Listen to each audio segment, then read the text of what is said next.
Hello, beauty bosses. Welcome to BrandEdit.ai. I'm Deb, and this is where we get creative with branding, AI, and all the fun ways to stand out in the aesthetics industry. If you're ready to refresh your brand, architect your image, and leverage the power of AI, and not just your basic AI, you're in the right place. Don't forget to follow and share with your besties. Ready? Grab a cup of coffee. Let's glow. I've got something really special to share with you today, a bonus episode that means the absolute world to me, and I think you're going to understand why once you listen to it. This morning, I was going through some old files, and I came across an interview I recorded all the way back in 2015 with my dad, Denis Menke, my hero.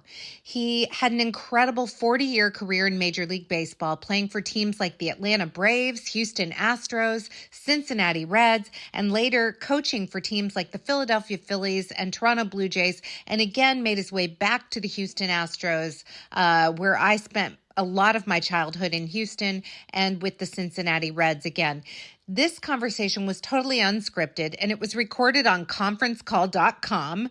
The sound is a little bit rough, nothing polished, but the advice my dad shares is priceless, and it's something I've carried with me through my career and my life. And I have to admit, I may have shed a few tears this morning while I created this episode for you, but I was able to bring it to life with a little sparkle of AI magic. So even though the audio isn't perfect, it's a treasure to me, and I hope you'll find it as special as I do. In this episode, you'll hear a real, raw conversation between my dad and me, packed with lessons about stamina, resilience, and how to keep showing up every day, whether it's in sales, sports, or just life. So here it is. I hope you'll enjoy it as much as I do. Let's play ball. All right, I don't want to interrupt this sacred interview with Dad, so real quick, let's talk about OxyVERVE. This device is taking your treatments to the major leagues. Imagine a platform that lets you customize every play with oxygenation, ultrasound, ionophoresis, and temperature-controlled therapy at 113 degrees Fahrenheit heat and 5 degrees Celsius cold. It's like having an all-star lineup delivering a grand slam experience every time. With OxyVERVE, your consumable costs are just $20, while you can charge an average of $250 a treatment. By doing 5 treatments a week, you'll pay off your device in 5 months or less, setting you up for a 6-figure income. Now that's a win. We had to throw in some baseball references, but seriously, this 7-step sensory journey will have your clients glowing and raving about the results. Ready to step up to the plate with OxyVERVE? Request your demo today through the link in the show notes and follow the fun at oxyverve.life on Instagram. Okay, now back to my dad. Let's jump right into this special conversation. Well, hello, everyone. I have a special treat for you today. I am really excited and pleased to introduce you to my hero, who also happens to be my daddy.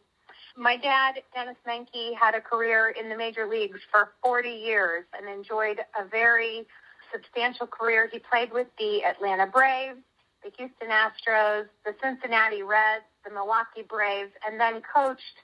After his playing days were over, he coached for the Philadelphia Phillies, the Toronto Blue Jays, the Houston Astros, and Cincinnati again. Dad, thank you for joining us on the call today. My pleasure. You and I have often discussed over the years the parallel between a sales professional and a professional athlete. As I just said, you were in the major leagues for 40 years. You were gone about 8 months out of the year when I was growing up with baseball. And I know that as a player, you were playing between 150 to 155 games a year out of 162. How important is it for the professional athlete to have stamina? And how do, as a road warrior, which we are too in the field, how do you keep going when you're on a losing streak? Or conversely, how do you feed off of that momentum when you're winning?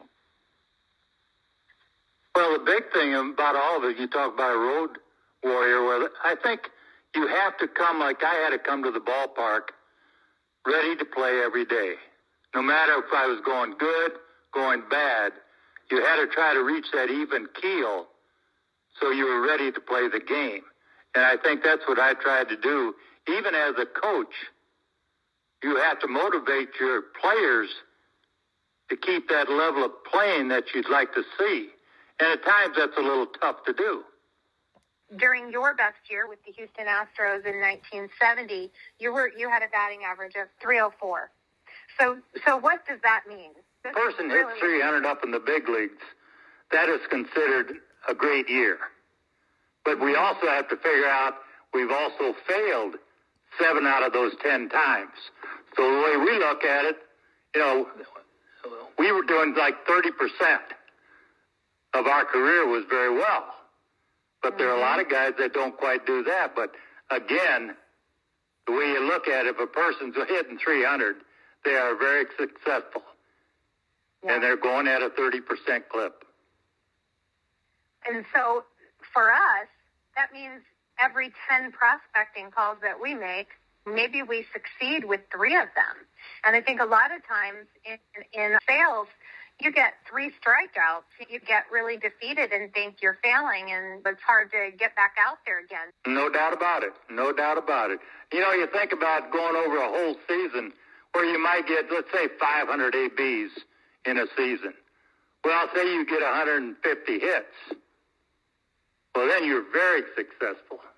But it's hard to do that. So we have to look at it. If we're successful 30% of the time, we are going to have a great year, plus we're going to get paid a lot of money. That's right. Well, and you were saying, too, there are typically only 10 to 15 300 hitters every season. That's out of about 450 players, you said? That's about right. That's exactly right. I mean, a lot of those guys might be hitting 250 to 275, so they're hitting 250. They're still successful 25% of the time. Right. And I think that this is a really big thing for us to get in the field, because we aren't professional athletes, but like I said, there are a lot of correlations here, and it's about getting up every day and getting up early and going long and being consistent. You and I were talking a little bit earlier about, what constitutes a winner in your mind. You had the chance to actually play in a World Series with the Big Red Machine, Cincinnati Reds, in 1972. I can only say that would be for us, President's Club, and hitting our targets in a given year. So what did that mean for you to have that opportunity? Well, when you start thinking about there's 30 teams that start out in spring training looking for one goal, and that's to get to the World Series. So that shows you how hard it is to get there. We became 2 teams that made it that year. Oakland Athletics and the Cincinnati Reds were the other one. So out of all those teams, out of 30 teams, 2 were just very successful. And what is it like to be a part of that kind of winning team? What do you think? Because I know you've been on a winning team that went to the World Series, and you've also probably been on a losing team in 40 years in your career. What are the great standouts in your mind of what makes a winning team with everybody working together? I think that what makes a winning team is attitude. I think if you go in with the right attitude and you stay at an even keel, I think you're going to be successful. And believe me, I have played on a lot of losing teams, plus I played on some winning teams. And the winning teams have a lot more fun than the losing teams. I bet they do. What constitutes a winner in your mind, and what sets the best athletes apart from an average player? I think the best athletes are willing to grind it out. I think that's what makes them successful. I think they come to the ballpark knowing that it is a job, but if they grind it out, they're going to have success much more than somebody else. You talked about not having real high highs and real low lows. So for us, that could be we blow it out at 160% to target one month, and then we're 40% to target the next month. But these athletes that you're talking about, they keep it even keel or better than that, is what you said. So there's no doubt about that. I mean, that's the thing that makes the good athletes. I mean, they will stay at that even keel.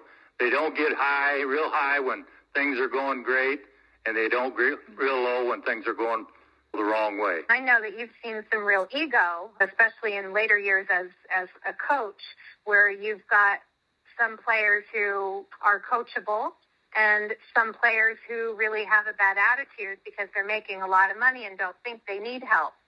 Well, I think when you start talking about that, you're talking about guys that want to succeed. And those are the guys that are willing to listen and do anything they can to improve themselves. Where you get a lot of people, all of a sudden they are making the big money, and let's say they start slacking off. They really don't need to work as hard. Or let's say they forgot what made them successful and they quit working hard. So I think the ones that are really want to be successful will work at it harder than some of the others. What is your biggest piece of advice, whether it's an athlete or a professional in a sales career, for getting up every day and getting it done? Number one thing, I think you have to enjoy your job. And I think all the great athletes enjoyed being out on the field and performing. I think that's the same thing with any way of life, is that you have to get up in the morning, enjoy doing what I'm doing, and believe me, it's a lot easier to be successful that way than waking up and saying, oh, I have to go to work. Absolutely. Even when we're having a bad month, I love my job, and that's why I've been here with Jane Iredale and working for Jane and Bob for as long as I have. And I know that you enjoyed your career in baseball, and that was very successful. And I tell you what, Dad, I learned a lot from you, and I always wanted to be the best at everything I did. And I know that I got that from you. So I just want to thank you for that, and thank you for your time today. I know that our field sales team is going to get a lot out of this, and we want to go to the World Series this year. That'd be nice to see. Yeah. All right. Thank you, Dad. And thank you, everybody, for listening. All right. Thank you, Deb. I love you. Love you, too. Bye. Bye.